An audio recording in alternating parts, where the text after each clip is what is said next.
Hey, salut les pilotes. Bon, je voulais réagir un petit peu à ce qui se passe là sur les réseaux concernant le GP Explorer.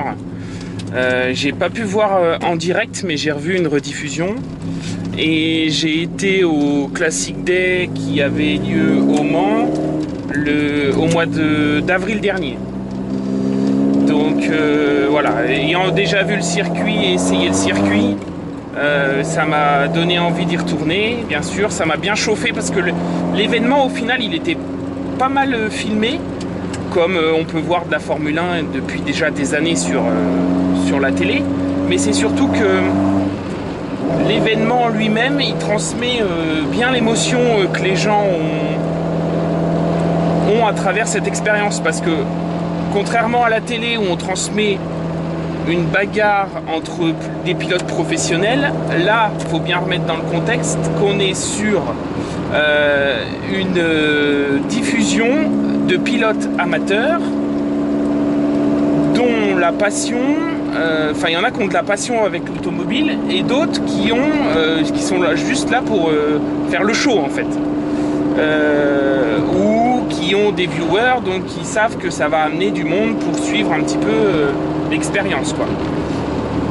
Donc dans un sens, il faut pas voir ça comme une diffusion de Formule 1 ou Formule 4 à la télé ou sur Twitch, parce que ça on peut le voir, voilà, on peut le voir à la télé, on peut le voir sur les autres plateformes, parce que en fait voilà, c'est une course, quoi, comme il y en a partout. Là ça va plus loin, ça montre que des youtubeurs peuvent créer des rêves ou concrétiser des rêves que certains ont depuis tout petit. Moi j'ai bien aimé la position 3 d'Étienne, parce que Étienne il l'a dit depuis toujours que c'est un rêve pour lui qui se réalise. Voilà, ceux qui me suivent depuis un certain temps, ils voient bien que j'aime bien l'automobile et que moi aussi j'ai une petite passion sur le circuit, hein, qui devient de plus en plus grande, parce que voilà, c'est taper un chrono ou s'améliorer, voir qu'on s'améliore avec une voiture, c'est toujours agréable. Donc en fait l'événement, même si voilà, il y a une grosse polémique dessus, ils ont fait ça pour ramener des viewers, machin, on s'en fout ça. Ce qu'il faut aller chercher, c'est plus loin, c'est-à-dire qu'il y a quelqu'un, Squeezie, qui a réussi à concrétiser des rêves de gosse. Voilà, faut pas aller chercher plus loin. Il a réussi à mettre une bande de potes dans des gros kartings, voilà, faut se dire ça. Et le truc, c'est que c'est tellement énorme que l'émotion que les gens avaient, oui, on peut la comprendre. Depuis tout petit, j'ai pas vu de course au Mans, j'ai vu surtout des courses à Manicourt, qui est pas très loin de chez moi. Mais depuis tout petit, je suis allé à des événements Formule 1, à des événements,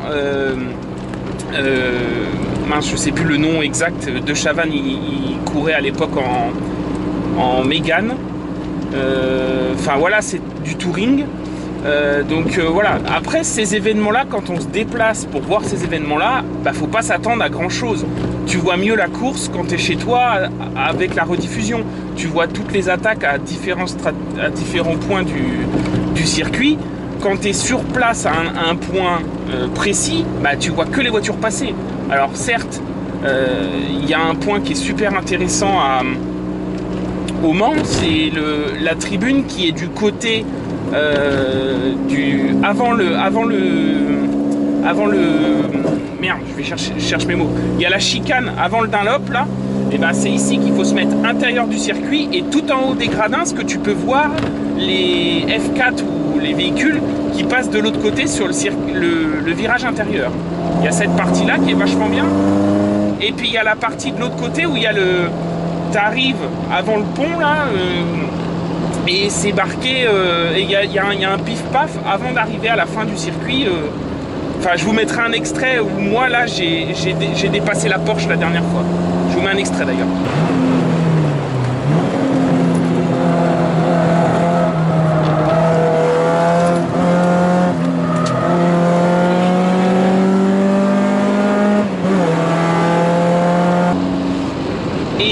C'est à ces endroits-là où là tu peux voir les différentes bagarres qu'il peut y avoir.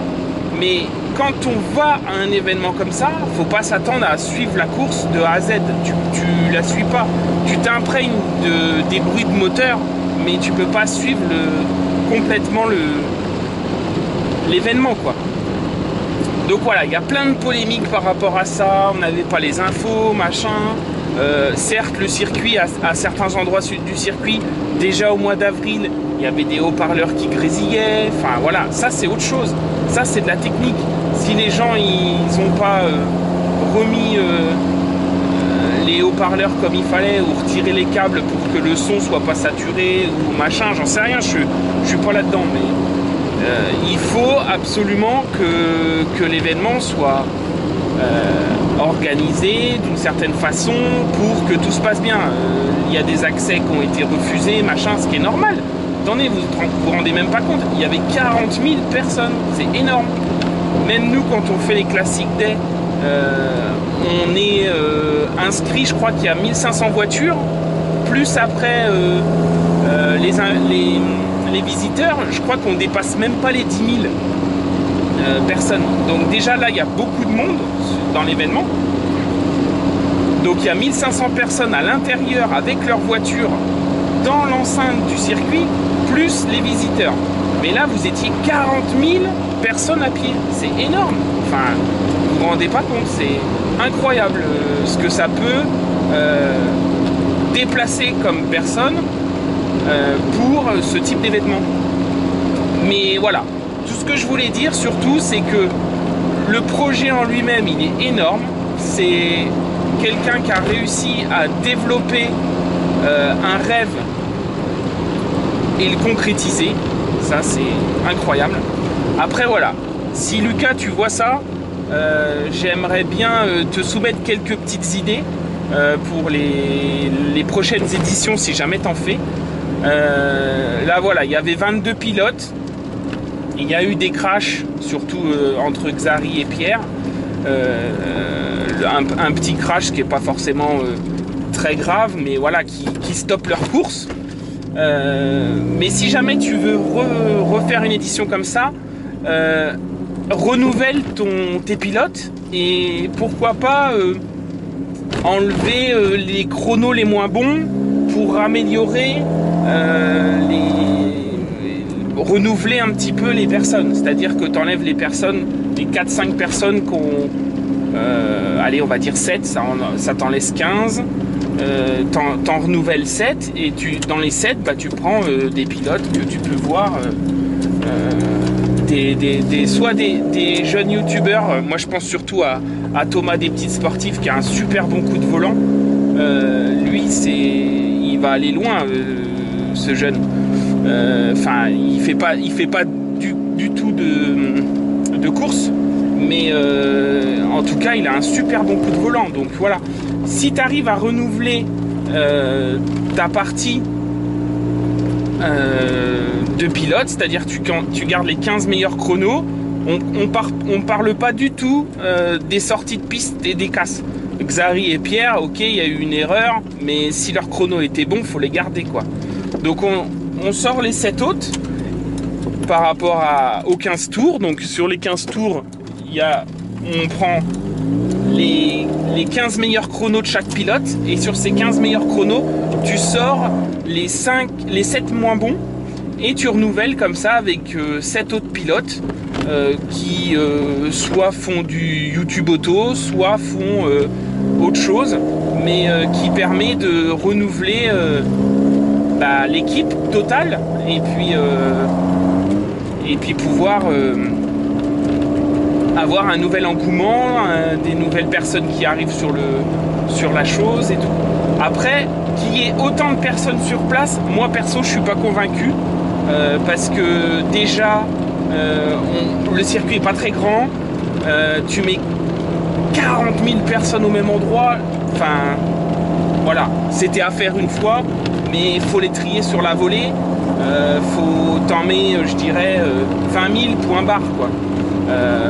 C'est grand max, parce que sinon après tu peux pas kiffer tout. Il y a de la queue à tous les stands, j'imagine. Enfin, nous déjà quand on a fait les Classic Day, on était rythmé avec des sessions, donc on avait des sessions de 20 minutes pendant les 2 jours. Il y avait des heures où quand tu savais que ta session elle allait être juste avant ou juste après-midi, bah, tu allais acheter ton sandwich avant, parce que quand tu as tout le monde qui va au stand en même temps pour aller chercher son sandwich, c'est mort. Tu l'auras 1h30 après. Donc voilà, c'est des petits détails comme ça. Bon, après c'est de l'organisation. Quand tu as plus l'habitude ou autre, tu peux anticiper ce genre de file d'attente. Mais après, pour l'organisation, je critique pas, hein. C'est hyper compliqué ce genre de choses. Mais voilà, c'est les petites idées que j'ai cogitées entre la rediffusion que j'ai vue hier soir et là. Et ça m'a tellement chauffé que j'ai dit il faut que j'allume la voiture et que je la fasse tourner un peu. Voilà, c'était pas un coup de gueule, mais c'était un point de vue par rapport à ce qu'il y a entre les différents réseaux.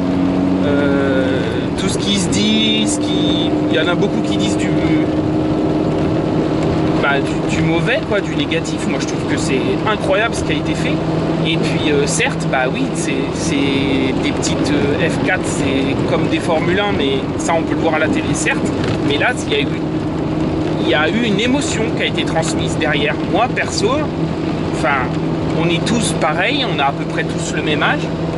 Enfin, quand tu vois Sylvain qui arrive à maintenir sa place et que tu suis de temps en temps ses vidéos, bah voilà, tu te dis, voilà, c'est quelqu'un qui tu connais pas forcément, mais il arrive à te transmettre une émotion.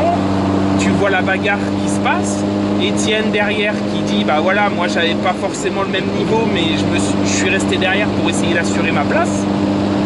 Enfin, c'est incroyable. Enfin, vous n'êtes pas des pilotes professionnels, mais vous arrivez à transmettre ça. Donc voilà. C'est tout ce que j'avais à dire. Je vous laisse et puis j'enchaîne. Je fais un deuxième enregistrement pour un prochain vlog. Allez, salut!